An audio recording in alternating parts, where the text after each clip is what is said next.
One of the most important things to pack when you're travelling in the country and you don't know what the coffee situation is going to be like is your own gas burner, which I've brought with me, and I've learned the hard way to always carry some spare gas for that burner.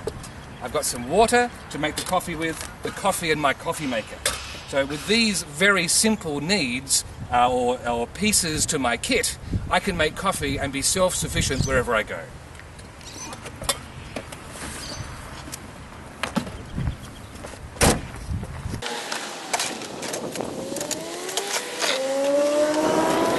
So with my windshield in place, it's now time for me to put some water and some coffee into my stovetop espresso maker.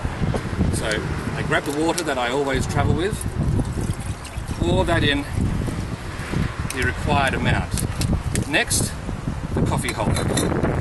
I always travel with barista coffee, of course, that goes without saying. The important thing when you're making coffee in one of these stovetop coffee makers is to fill the coffee holder as full as possible. You buy a coffee maker like this, depending on the size, the number of cups you want to make from each one. This is a 12-cup coffee maker. Now that doesn't mean 12 cups in the way Europeans or rather Anglo people make coffee in full to the brim.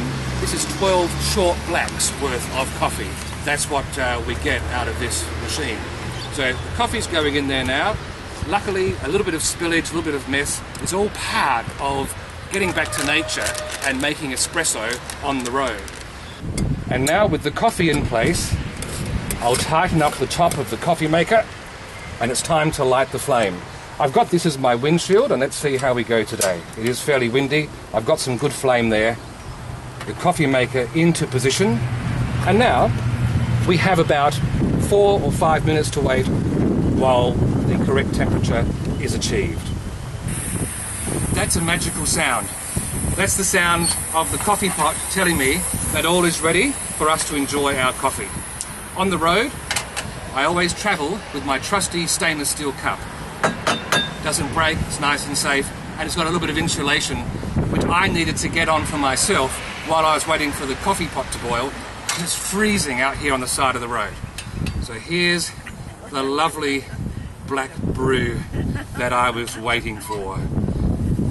And with this, a few minutes stolen from my travel itinerary, I can recharge my batteries and get on to where I'm delivering my next marketing workshop. Cheers.